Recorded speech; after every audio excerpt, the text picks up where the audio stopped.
Muy bien, este primer domingo de Adviento nos ofrece una primera lectura de Jeremías, el Salmo, una carta a los tesalonicenses y el Evangelio de San Lucas. Y vamos a hablar de tres conceptos. El primero es la venida de Cristo. Si tomamos la primera lectura de Jeremías, Jeremías dice, los días en que se cumple la promesa del Señor están cerca. Esa era la espera del pueblo de Israel cuando Cristo nació. Los días en que llega la promesa están cerca.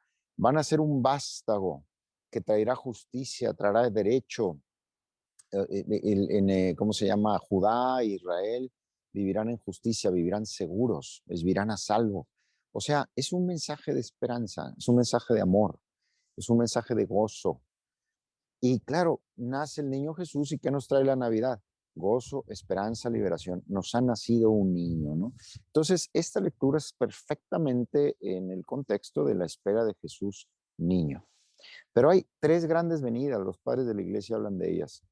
La primera, pues es esta, la venida de Cristo al mundo en la carne. Pero luego hay una segunda venida que es de la que habla Jesús, que es en los últimos tiempos la parucía. Y dice que llegará, ¿no? Llegará.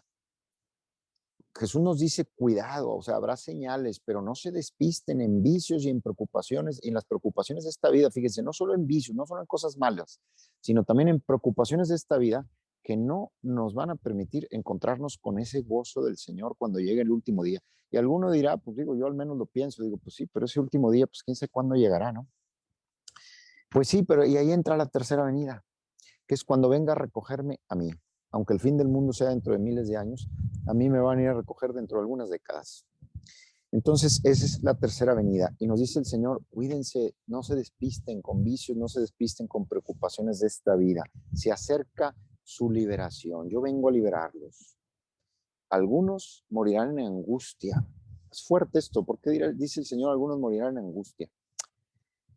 Yo vendré con poder, por eso velen y oren. Entonces vamos a hablar en primer lugar de el hecho. El hecho es este, el hecho es de que el Señor vino con amor, vendrá con amor a recogerme y vendrá con amor a recoger a todo el universo al fin de los tiempos, con amor. Es decir, es un final feliz, es un mensaje de esperanza, de gozo, pero siempre existe el peligro de despistarse. Entonces, lo primero es el amor. Lo segundo, el amor, la fiesta, la venida, el gozo de la venida de Cristo, la esperanza es lo primero. Lo segundo es cómo actuar. ¿Cómo actuar ante esta realidad? Nosotros ya no estamos en el Antiguo Testamento con Jeremías para cómo debo actuar para la venida del Mesías. El Mesías ya llegó, pero sí debo de ver cómo, primero, cómo celebro, ¿verdad? Como hablábamos en la introducción al Adviento. Segundo, cómo actúo para la venida mía y eventualmente para la venida del fin de los tiempos, la parucía. Lo primero que quiero decir a propósito de este actuar es distinguir el temor del miedo. Por aquí dice en el Salmo que el Señor enseña el sentido de las cosas a los que lo temen. Y es precioso, dice, el Señor descubre sus caminos a los pobres. Fíjense, los que lo temen, los pobres, son los mismos. Ahorita hay que ver cuál es la relación. El Señor es leal, el Señor es bondadoso, ¿verdad? Viene a cumplir sus promesas. Los que esperan en ti, Señor, no quedan defraudados. Todo esto nos está dando tips de cómo debemos de actuar. Esperar en el Señor. Estamos en la espera de Navidad, espera de su venida.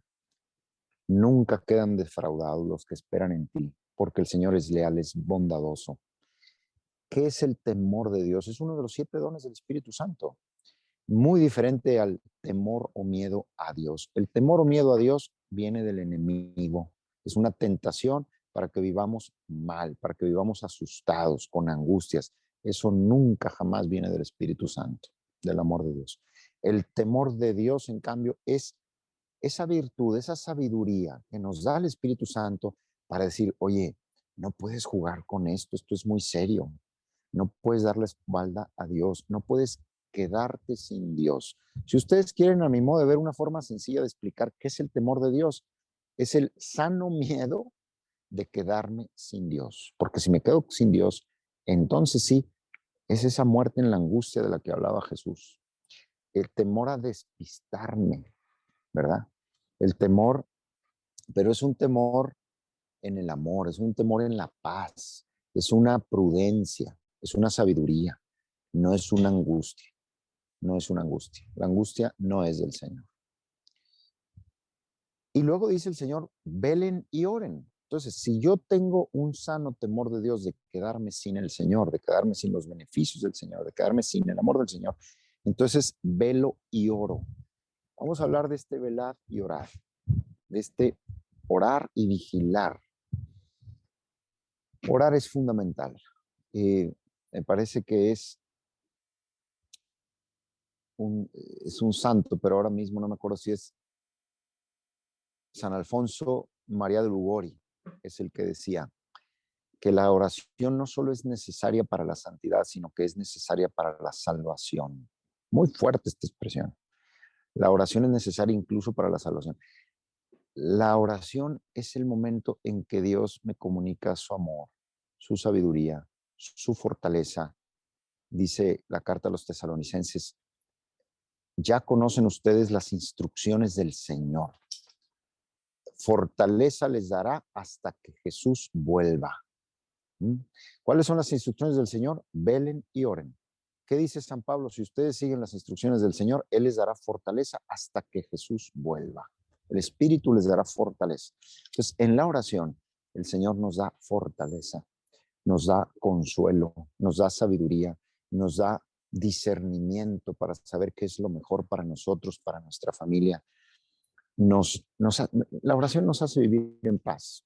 La oración nos hace entender a Dios. La oración nos hace entender los designios de Dios a nuestro alrededor. La oración hace que nuestras decisiones sean acertadas y sean de futuro, no solamente de cosas inmediatas.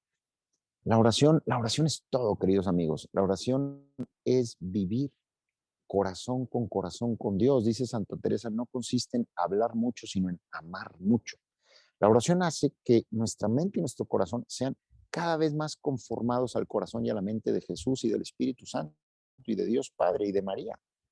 Entonces, actuamos como ellos y si actuamos con ellos, gozamos como ellos. Vivimos en plenitud como ellos. La oración es la diferencia entre un hijo amado y un huérfano es orar y no orar.